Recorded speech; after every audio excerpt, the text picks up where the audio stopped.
অৱশ্যে কোভিডৰ বাবে আমি যি ধৰণে অসমত বিনিয়োগৰ যিটো ইকোসিস্টেম এডভান্টেজ 1ৰ সময়ত গঢ়ি তোলা হৈছিল তাক আমি যি ধৰণে কেৰি ফৰৱাৰ্ড কৰিব লাগিছিল তাক আমি কেৰি ফৰৱাৰ্ড কৰিব পৰা নাছিলোঁ যদিও আমি ইনভেষ্টমেণ্ট সামিট পতা নাছিলোঁ কিন্তু যোৱা 4টা বছৰত ৰাজ্য চৰকাৰে লোৱা বিভিন্ন প্ৰচেষ্টাৰ জৰিয়তে অসমত বহুখিনি বিনিয়োগ আহিব আৰম্ভ কৰিছে আৰু গোটেই ভাৰততে গুড গভৰ্নেন্স আৰু এটা গুড ইনভেষ্টমেণ্ট ডেষ্টিনেশ্যন হিচাপে অসমৰ এটা নেশ্যনেল ইমেজ এটাও যোৱা কেইটামান বছৰত যথেষ্ট বৃদ্ধি হৈছে বিশেষকৈ অসমলৈ উভতি অহা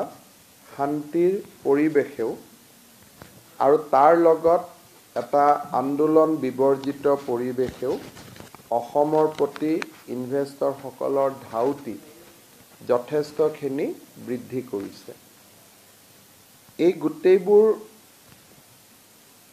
সময়ৰ সুবিধা আগত ৰাখি আমি অহা 24 আৰু 25 ফেব্ৰুৱাৰী তাৰিখে এডভান্টেজ অসম তাৰ যিটো দ্বিতীয় সংস্কৰণ সেই দ্বিতীয় সংস্কৰণ আমি গুৱাহাটীত অনুষ্ঠিত কৰিব বিচাৰিছোঁ আৰু এই দ্বিতীয় সংস্কৰণটোৰ আমি নাম দিছোঁ advantage Assam 2.0 investment and infrastructure summit 2025 দুদিনীয়াকৈ অনুষ্ঠিত হ'বলগীয়া এই ইনভেষ্টমেণ্ট সামিটৰ শুভ উদ্বোধন প্ৰধানমন্ত্ৰী নৰেন্দ্ৰ মোদী ডাঙৰীয়াই কৰিব আৰু তেখেতে ইতিমধ্যে আমাক তাৰ বাবে কনসেন্ট দিছে ইয়াৰ সামৰণি বা ভেলিডেটৰী সেশনৰ বাবে আমি বিত্তমন্ত্ৰী নিৰ্মলা সীতাৰমণ ডাঙৰীয়ানীক ৰিকুৱেষ্ট কৰি তেখেতক মই এতিয়ালৈকে কথা পতা নাই কিন্তু মই আশা কৰোঁ যেহেতু 25 ফেব্ৰুৱাৰীলৈকে সময় আছে আৰু তেতিয়ালৈকে ইউনিয়ন বাজেটো হৈ যাব তেখেতে আমাৰ নিমন্ত্ৰণ নিশ্চয় ৰক্ষা কৰিব এইবাৰ আমি সামিটখনত ইনভেষ্টমেণ্টৰ লগতে ইনফ্ৰাষ্ট্ৰাকচাৰক আমি সমানে গুৰুত্ব দিছোঁ কাৰণ ইনভেষ্টমেণ্ট তেতিয়া আহিব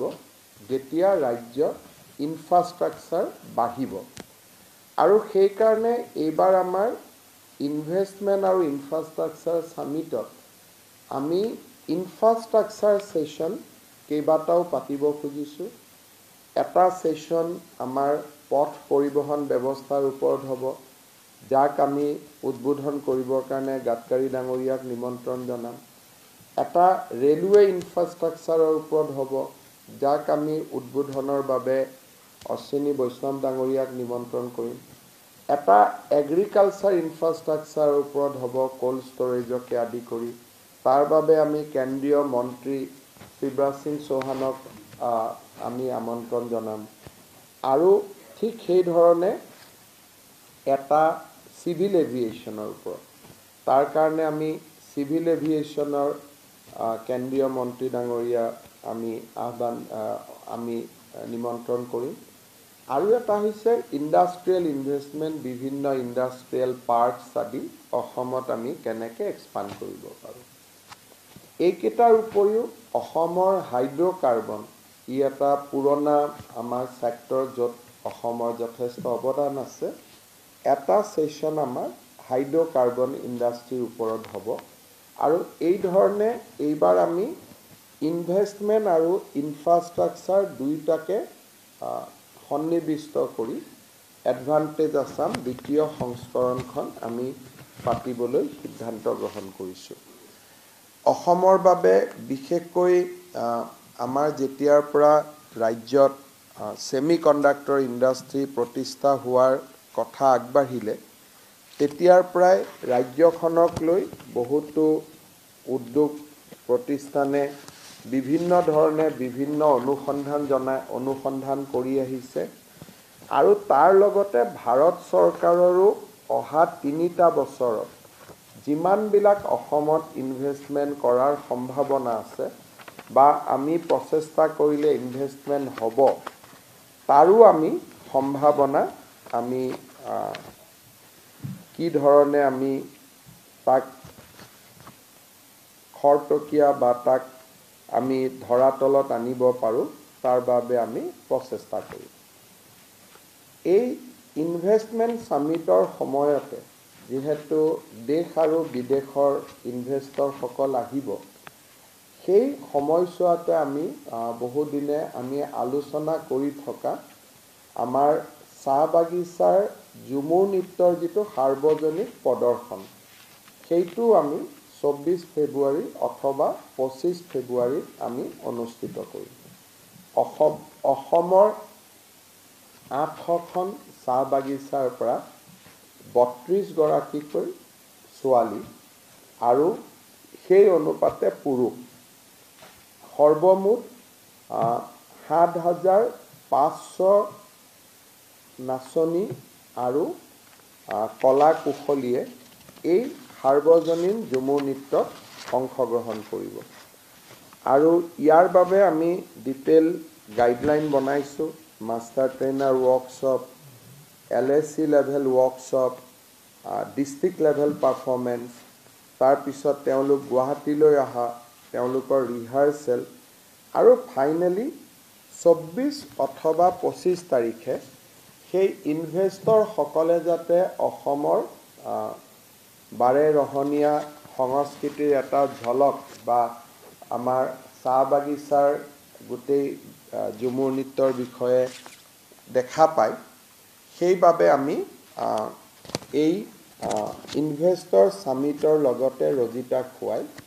আমি ঝুমুৰ নৃত্যৰ সাৰ্বজনিক যিটো প্ৰদৰ্শন,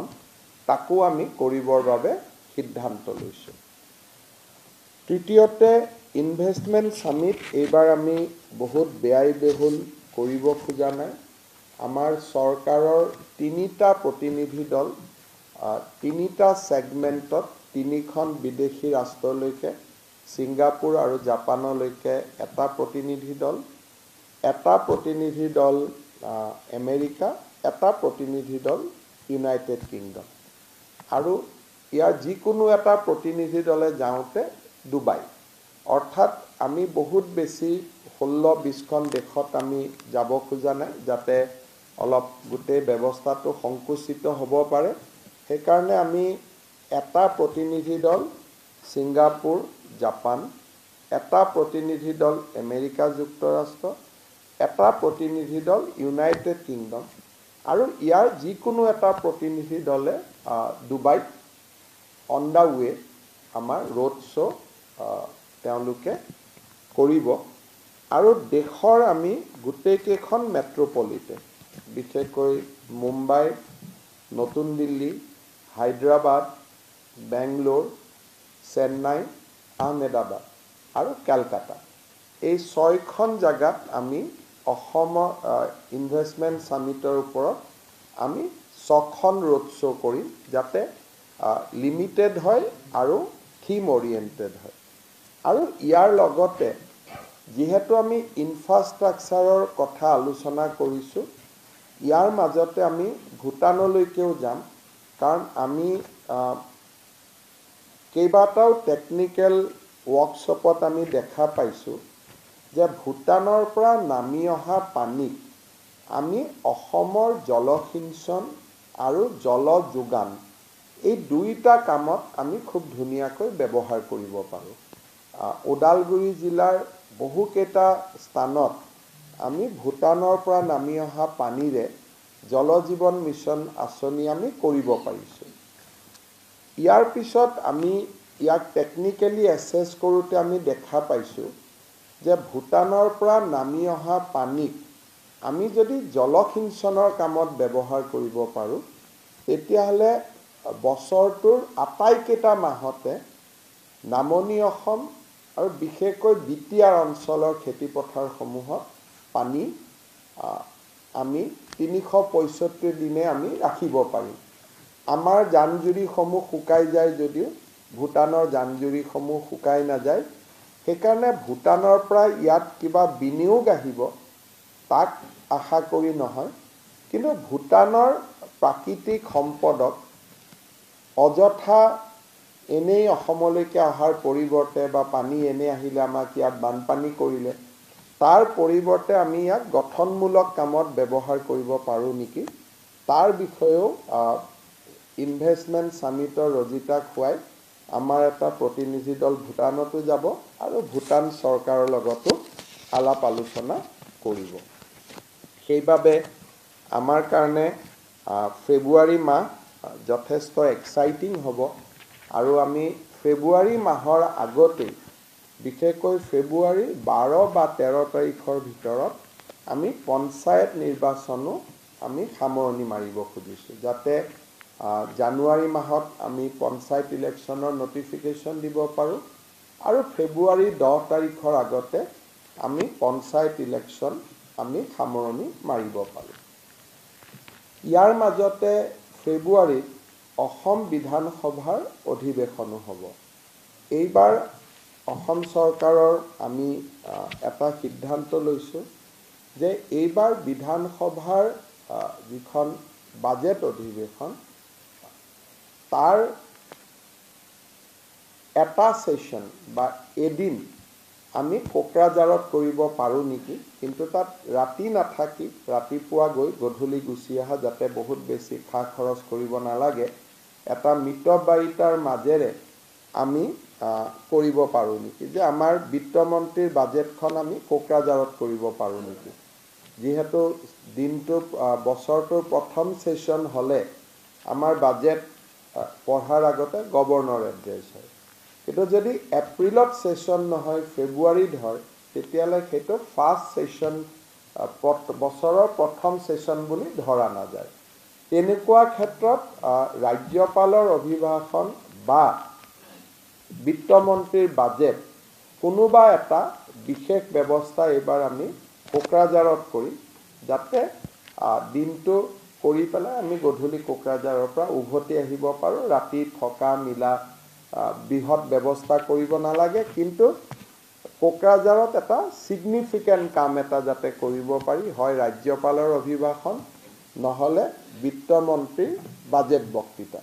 এই দুইটাৰ কোনোবা এটা আমি কোকৰাঝাৰত কৰিম আৰু 2 এদিনতে বিটিআৰ কৰ্তৃপক্ষৰ লগত কথা পাতি এই বিষয়ে আমি সিদ্ধান্ত ল'ম। আৰু মই ভাবোঁ যে এই কোকৰাঝাৰত বিধানসভাৰ অধিৱেশন পতা এটা বহুদিনীয়া ইচ্ছা এটা আছিলে বিটিআৰৰ ৰাইজৰ, আমাৰ বিধানসভাৰ অধ্যক্ষৰ, তাৰ জৰিয়তে এইটো আমি সমাপন কৰিব পাৰিম।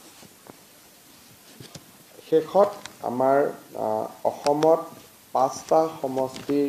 উপ নিৰ্বাচন অনুষ্ঠিত হৈ গ'ল। এই আটাইকেইটা উপ নিৰ্বাচনতে আমাৰ শাসকীয় দলে, বিশেষকৈ ভাৰতীয় জনতা পাৰ্টি, অসম গণ পৰিষদ আৰু UPPL দলে অভাৱনীয় সাফল্য দেখুৱাবলৈ সক্ষম হৈছে। মই ভাবোঁ যে সাধাৰণতে বিধানসভাৰ নিৰ্বাচনৰ প্ৰাক মুহূৰ্তত উপ নিৰ্বাচনসমূহে শাসকীয় দলসমূহৰ প্ৰতি এটা যথেষ্ট অনিশ্চয়তাৰ বাতাবৰণ কঢ়িয়াই আনে আৰু গোটেই বছৰটোৰ বাবে চৰকাৰখনক এটা আণ্ডাৰ প্ৰেছাৰ ৰাখি থৈ যায়। কিন্তু এইবাৰৰ উপ নিৰ্বাচনত অসমৰ ৰাইজে আমাক অভূতপূৰ্ব আশীৰ্বাদ আগবঢ়ালে আৰু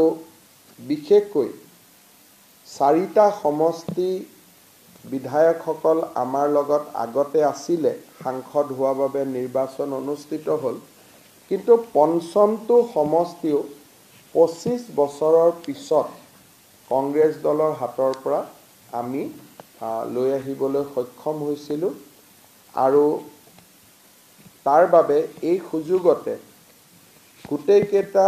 সমষ্টিৰ ৰাইজক আমি ধন্যবাদ আৰু অভিনন্দন জ্ঞাপন কৰিছোঁ আৰু অহা সময়ছোৱাত আমি দুগুণ উৎসাহেৰে সৈতে অসমৰ জনগণৰ বাবে কাম কৰিবৰ বাবে আমি এটা নতুন প্ৰেৰণা পালোঁ নিৰ্বাচনত বিজয়ী আটাইকেইগৰাকী প্ৰাৰ্থী বিশেষকৈ বঙাইগাঁও সমষ্টিত দীপ্তিময়ী চৌধুৰী আমাৰ ধলাই সমষ্টিত নিহাৰঞ্জন দাস আমাৰ চামুগুৰি সমষ্টিত দীপ্লুৰঞ্জন শৰ্মা বিহালী সমষ্টিত দিগন্ত ঘাটোৱাৰ আৰু চিডলি সমষ্টিৰ বিজয়ী প্ৰাৰ্থী নিৰ্মল কুমাৰ ব্ৰহ্মক মই আন্তৰিক অভিনন্দন জনাইছোঁ আৰু নিৰ্বাচনত যিসকল মন্ত্ৰী বিধায়ক আমাৰ কাৰ্যকৰ্তাই যথেষ্ট কষ্ট কৰিলে তেওঁলোককো মই অভিনন্দন জনাইছোঁ আপোনালোকে যদি কিবা সুধিব বিচাৰে সুধিব পাৰে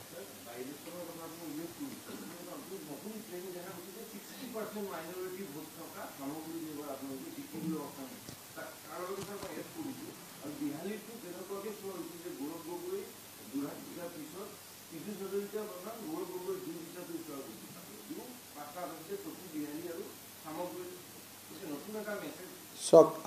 মই ভাবোঁ যে অসমৰ মিডিয়াই বিহালীৰ ওপৰত বেছিকৈ চকু দি ধলাই চিডলি আৰু বঙাইগাঁৱৰ ওপৰত চকু নিদি অসমৰ মিডিয়াই অলপ পাৰ্চিয়েলিটি কৰিছিলে গোটেইকেইটা সমষ্টিতে ইলেকশ্যন হৈছিলে গতিকে ধলাইৰ বিষয়েও লিখিব লাগিছিলে অসমৰ মিডিয়াই বঙাইগাঁৱৰ বিষয়েও লিখিব লাগিছিলে অসমৰ মিডিয়াই চিডলিৰ বিষয়ে লিখিব লাগিছিল মিডিয়া পঢ়ি মোৰ যোৱা এমাহ এনেকুৱা লাগিছিল যে অসমৰ বাতৰি কাকত আৰু টিভিবিলাক চিডলি বঙাইগাঁও আৰু ধলাইৰ মানুহে নাচায় নেকি পাঁচটা সমষ্টিত ইলেকশ্যন হৈছে ৰিডাৰটো চবতে আছে ভিউৱাৰ চবতে আছে গতিকে এটা চামুগুৰিটো মই বুজি পাওঁ বাকী বিহালীত নৰ্মেল ইলেকশ্যনে আছিলে গতিকে মই ভাবোঁ যে কৰবাত নহয় কৰবাত অসমৰ সাংবাদিকসকল সাধাৰণ পৰিয়ালৰ পৰা উঠি অহা ব্যক্তি আমি যদি সাধাৰণ পৰিয়ালৰ পৰা উঠি অহা ব্যক্তিসকলৰ নীলা তেজৰ প্ৰতি দুৰ্বলতা হয় তেতিয়াহ'লে ই সমাজৰ কাৰণে অশনি সংকট ৰাজতন্ত্ৰটো কেতিয়াবাই শেষ হৈ গ'ল নহয় গতিকে এতিয়া যদি আমি ৰাজতন্ত্ৰক বিশ্বাস কৰোঁ তেতিয়াহ'লে আৰু আমি যদি তাৰ শিকাৰ হৈ যাওঁ সি গণতন্ত্ৰৰ বাবে এটা দুৰ্বল সংকেত মই ইমানটো ক'লোঁ যে অসমত দুটা ডিজিটেল মিডিয়া আছে ডিজিটেল মিডিয়াত যদি কোনোবাই পোষ্ট কৰে ৰাজ পৰিয়ালৰ বিপক্ষে এডমিনিষ্ট্ৰেটৰে কমেণ্টবিলাক মচি দিয়ে মিডিয়াত ইমান ডাঙৰ ঘটনা কেতিয়াও হোৱা নাছিল যে আজি যদি ৰাজ পৰিয়ালৰ বিপক্ষে আপুনি যদি কমেণ্ট দিয়ে কমেণ্টবোৰ এডমিনিষ্ট্ৰেটৰে ডিলিট কৰি দিয়ে মানুহক কমেণ্টখিনিও পঢ়িব নিদিয়ে দুটা ডিজিটেল মিডিয়া মই যোৱা এমাহত লক্ষ্য কৰি আছোঁ সেইকাৰণে মই ভাবোঁ যে বিহালীৰ ইলেকশ্যনৰ তাৎপৰ্য ধলাই চিডলি আৰু বঙাইগাঁৱৰ সমানেই আছিলে আৰু চাৰিওটা সমষ্টিৰ ৰাইজে আমাক আশীৰ্বাদ কৰিছে যেনেকৈ বিহালীত পীযুষ হাজৰিকা আছিলে চামুগুৰিত বিমল বৰা আছিলে ধলাইত জয়ন্ত মল্ল বৰুৱা আছিলে চিডলিত অশোক সিংঘাল আছিলে বঙাইগাঁৱত ৰঞ্জিত দাস আছিলে আৰু মোৰ মন্ত্ৰীসভাৰ আটাইকেইজন সদস্যই কাম কৰি আছিলে পীযুষ হাজৰিকাক ভাল পাই আপোনালোকে সমষ্টিটো ফ'কাছ কৰিলে মোৰ আপত্তি নাছিল কিন্তু পীযুষ হাজৰিকাক ভাল পাই সমষ্টিটো আপোনালোকে ফ'কাছ কৰা নাছিলে ৰাজ পৰিয়ালৰ প্ৰতি দুৰ্বলতাৰ কাৰণে আপোনালোকে ফ'কাছ কৰিছিলে সেইটো মই ভাবোঁ যে গণতন্ত্ৰৰ কাৰণে ই শুভ সংকট নহয় দ্বিতীয় প্ৰশ্নৰ উত্তৰটো এনেকুৱা যে যোৱা লোকসভা ইলেকশ্যনত আপোনালোকে যদি চাই যে ফাৰ্ষ্ট আৰু ছেকেণ্ড ফেজত আমি অসমৰ সংখ্যালঘু লোকৰ যথেষ্ট ভোট পাইছিলোঁ থাৰ্ড ফেজতহে আমি পোৱা নাছিলোঁ আৰু কৰিমগঞ্জৰ দৰে যোৰহাট লোকসভাৰ পৰাজয়ৰ কাহিনী লিখিবলৈ গৈ কৰিমগঞ্জৰ দৰে অভাৱনীয় বিজয় যিটো ভাৰতীয় জনতা পাৰ্টিৰ গোটেই ভাৰতৰ বাবে এটা ইতিহাস যে 65% মাইনৰিটি মানুহ থকা সিট এটা আমি লোকসভাত বিজয়ী হৈছিলোঁ কিন্তু যোৰহাটৰ বিজয়ৰ কথা লিখিবলৈ গৈ কৰিমগঞ্জৰ কথাটো সবে আণ্ডাৰপ্লে কৰি পেলালে সামুগুৰি তাৰ ৰিপিট হৈছে যেতিয়া আপোনালোকে এটা বস্তু প্ৰিন্সিপল ঠিক কৰি লয় যে appeasement to none justice to all যে আমি তুষ্টিকৰণ কাকো নকৰো ন্যায় আমি সকলোকে দিম অৰ্থাৎ আজি যদি আপোনালোকে চাই সামুগুৰি সমষ্টিয়ে সিমানেই অৰুণোদয় পায় যিমান জালুকবাৰী সমষ্টিয়ে পায় সামুগুৰি সমষ্টিয়ে সিমানেই মুখ্যমন্ত্ৰীৰ উদ্যমিতা আঁচনি পায় যিমান জালুকবাৰী সমষ্টিয়ে পায় সামুগুৰি সমষ্টিয়ে সিমানেই বছৰত ৰাস্তা পায় যিমান জালুকবাৰীয়ে পায় হাইৱেখিনি বাদ দিয়ক সামুগুৰি সমষ্টিয়ে সিমানেই নিযুত মইনা পায় যিমান জালুকবাৰীয়ে পায় অৰ্থাৎ सबके साथ सबके विकास আমি সেই নীতিটোত নিৰন্তৰভাৱে থিয় হৈ আছো আৰু তাৰ কাৰণে অসমৰ যিখিনি সংখ্যালঘু ৰাইজে তুষ্টিকৰণৰ বিপৰীতে ন্যায় বিচাৰে এছামে তুষ্টিকৰণ বিচাৰে যে আমাক স্পেচিয়েলি ট্ৰিট কৰক আৰু এছামে ভাবে যে গভৰ্ণমেণ্টখনে আমাক সমানে চাওক সমানে চোৱা আৰু বিশেষভাৱে চোৱাৰ মাজত পাৰ্থক্য আছে সমানে চাব যিসকলে ভাবে যে চৰকাৰে আমাক সমানে চাওক তেওঁলোকে বিজেপি দলৰ প্ৰতি আকৃষ্ট হৈছে আৰু মই আজি আপোনালোকক কৈ থৈছো যে অহা বিধানসভা নিৰ্বাচনত লাহৰীঘাট আমাৰ সাউথ কৰিমগঞ্জ নৰ্থ কৰিমগঞ্জ আমাৰ সামুগুৰি ৰূপহী এই পাঁচটা সমষ্টিলৈকে আপোনালোকে চকু ৰাখিব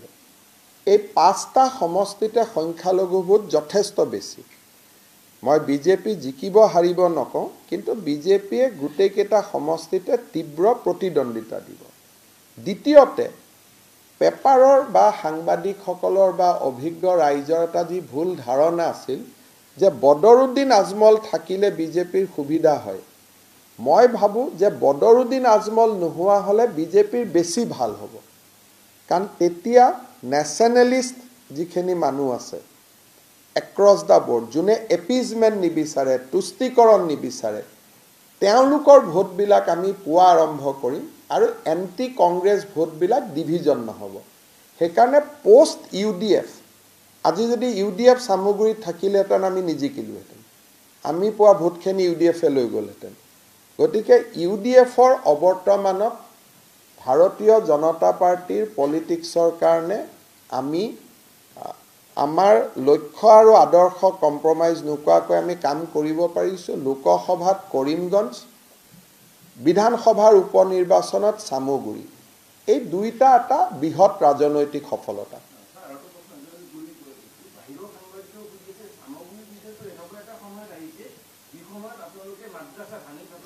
কচুক আমাৰ গুৱাহাটীত যেতিয়া কচুতলিত এভিকশন হৈ আছে তেতিয়া আমি সামুগুৰিত ইলেকশন জিকিছো তাৰমানে এপিজমেন্ট টু নান